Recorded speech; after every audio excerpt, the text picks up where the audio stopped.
This is the Sean Hannity Show podcast. All right, final hour, Sean Hannity Show. Two top stories today. ISIS potentially in America, which we've got to watch out for. The funeral of Michael Brown, which took place earlier today, and the fallout of everything that is happening out of Ferguson. You have an Iraq war vet, the AP has now reported, was beaten into a coma over the Michael Brown case. Talking about that earlier today. After snubbing Margaret Thatcher's funeral, President Obama sent a delegation to Michael Brown's funeral. You have 9 shot in New York City, citywide, as Al Sharpton marches against the police. You have a House Democrat now predicting more riots unless the Ferguson cop is in fact convicted. And, of course, we had last week Spike Lee saying he hopes that Ferguson really blows up if the cop goes free. And Sharpton complaining politically that Hillary is AWOL on this particular case. Anyway, here to discuss and debate and go over all the nuances of all of this, the Reverend Jesse Lee Peterson of the group Bond, Brotherhood Organization of a New Destiny,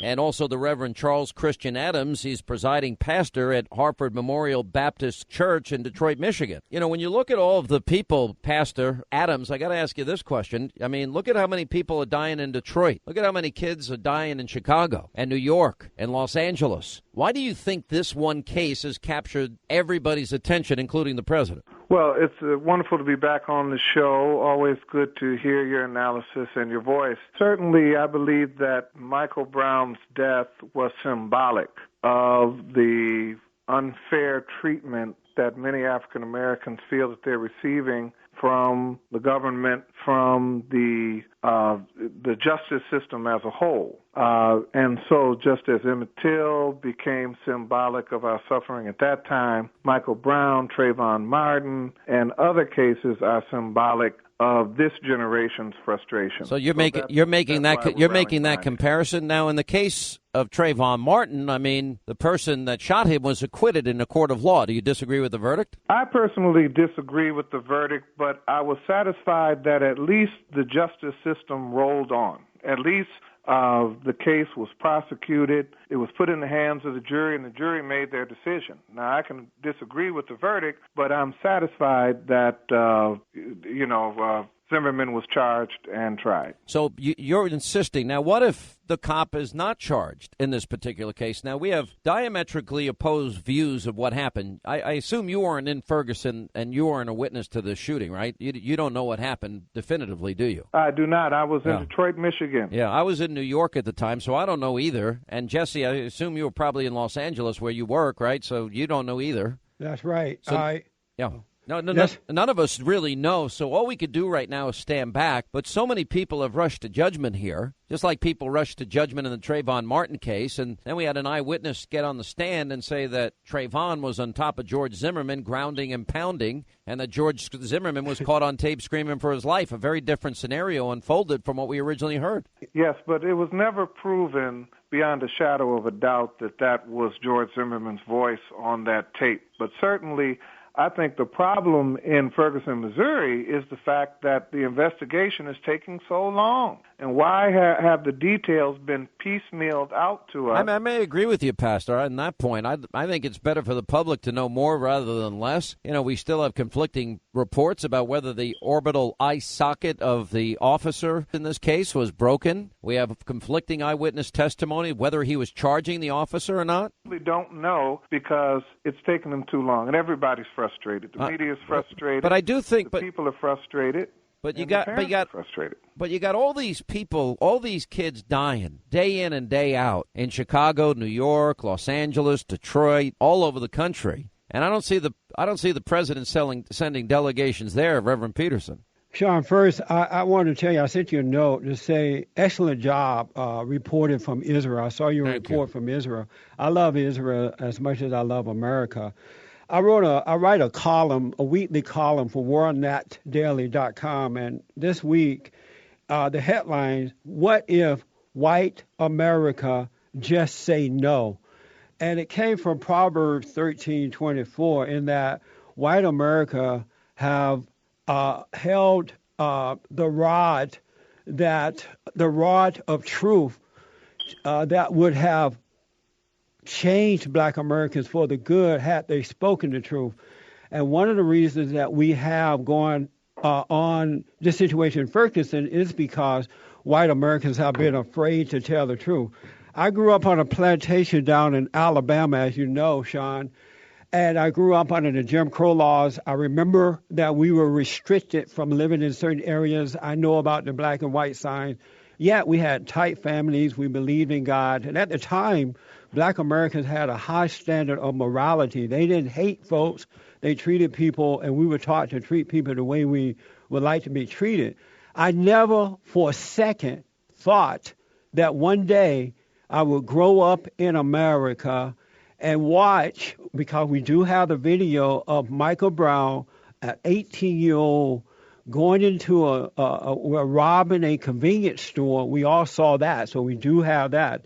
And according to the report, he went out and was walking in the streets. The cops came in because they had a phone call they got a notice that there has been a robbery, so they were in the neighborhood for that. They tried to get Michael Brown out of the streets. According to the report, Michael Brown attacked the cop, beat him up, tried to take a gun. The gun went off. Michael takes off running. And according to a video, you could hear a black guy on video saying that Michael Brown is coming back toward the cop. The cop shoots Michael Brown. The phrase that he used was doubled back towards the officer. Exactly. And so the officer shoot Michael. Michael dies. Michael Brown is the hero, and the cop is the villain. How do we get to a point where the thug become the hero, and the cops who are getting up every day, Sean, leaving their families, going into the urban areas, going into communities where not all blacks, of course, but most disrespect, don't like them, call them racist. They're putting their lives on the line. And we have this type of situation happening in one of the greatest countries in the world. What has gone wrong is that there is a battle between the lie and the truth. And the folks who are on the side of truth, including some of us black folks, we have allowed the lie to take over. These people are liars. They are pushing lies.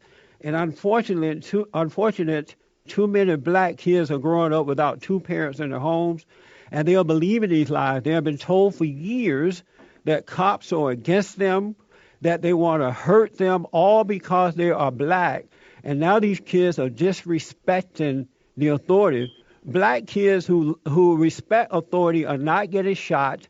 They are not getting arrested because when they're stopped by a policeman, they follow the authority or the instruction of the cops. But these have not, and that's why they're in trouble. And I have to tell you, what I see coming down the road next is that, and if you pay attention to it, the godless leaders are saying to blacks, well, don't riot in your own community. Why do you riot where you have to live? They're not saying don't do it at all, but there's a hidden code there that says go into the white community and do it, not your own. And if that should happen, Sean, God forbid, if that should happen, we're going to have a race war, and the government is going to come in and usher in martial law, and we're all going to be in trouble. We got to stand up and fight this lie with courage. We have to unite. This is not about color. It's a spiritual battle between good and evil. And for this pastor not to speak the truth about the situation and pretending that he's representing good is absolutely shameful. It's bad for the black community, and it's bad for our country. Pastor, you want to respond? Well, first of all, he knows, this pastor here, or Reverend, seems to know more than the Ferguson, Missouri police, because he's certainly given us a definitive account of what happened to Michael Brown, which they have not done. And I have not claimed to know anything more than what you know, and that is the accounts that have been given to us by the press. The only thing that you said... Well, let me jump in and let me broker this. There are two diametrically opposed accounts here. One is that Michael Brown had his hands up and was shot dead. At first, he was... Remember, Dorian Johnson was also involved in the robbery. He claimed that Michael Brown was shot in the back, had his hands up, two other people said that Michael Brown had his hands up. Then we've got this other report and other eyewitnesses and the tape that Jesse referred to, Reverend Peterson referred to, and that says that we have witnesses that are saying, in fact, Michael Brown bum rushed the car where the first shot went off, struggled for the police officer's gun. He did run away, and then he ran at the police officer again is when he got shot and killed. So there are two diametrically opposed stories, and we know he was on tape robbing that convenience store in a pretty ugly way. Right. Well, also, Sean, I'll just add one quick. Accounts we don't know, and an investigation would help to establish. But that's the point. You don't. Of the witnesses. But the point is, we don't know at this point, and the point is, but everybody that's protesting, so many people that are protesting have already jumped to conclusion. They've rushed to judgment, and they're making, comments on television and radio every day, and they're demanding that this officer be arrested. And there are two sides to this story that have emerged. I don't know for sure what happened definitively. I know the kid's on tape. I know that something happened in the car because that's where the first shot went off, inside the police car. I doubt the cop shot a gun in a police car for no reason in the car. That doesn't make sense. Sean, they can go to my website at bondinfo.org, bondinfo.org, and they can listen to the video of this black guy saying that Michael Johnson's coming back toward him. That was a black guy standing there, eyewitnessing what's going on. And one of the reasons I think that Ferguson is not, the authority figures there are not telling what's really going on, is that they seem to be intimidated by, I guess, being called racist. Just imagine you had the National Guards there, you had the Highway Patrol there, and you have the local police department there, and nobody was able to stop the thugs for rioting and burning and destroying and stealing merchandise and destroying other people's property. And it's because they are so intimidated by the word racism that we're just locked away now. We're like imprisoned in our own country by thugs. And this is, my grandmother would have put me in jail had I acted this way. I remember growing up, and she would say, look, if you go out there and do a crime, I'm not coming to see you in jail. I'm not going to visit. I'm not going to collect calls. I'm not going to have anything to do with you, because if you do the crime, you're going to do the time. It's the right thing to do. And if we were, especially as a black community, were to say that to these boys and girls who are growing up without two parents in their homes, because that's what we really need to restore the family, these boys and girls would not go out and commit these crimes, and we would not have these things happening. But as the Attorney General did when he went to Ferguson, he said, the national outcry speaks to mistrust. I personally understand that mistrust. How is that encouraging these folks to calm down and think about what they are doing? We're almost out of time. Reverend Adams, we'll give you the last word today. Well, I'd just like to say we do not have the right to choose which witnesses we're going to believe at this point. We do not know the credibility of any witness at this point. And it's basically a leap on anybody's part to say this witness is credible and this witness is not. Also, Reverend, you should be encouraging people to calm down and wait and see. A stonewall, and we need to get to the heart of the matter. And I believe that Michael Brown, he did commit a crime. That much we know. That's the only thing we know factually. And we also know he did not commit the crime with a gun. And the reason why people are in the streets rioting is because the only bit of information that has been released has been that tape, as if to say Michael Brown caused his own death.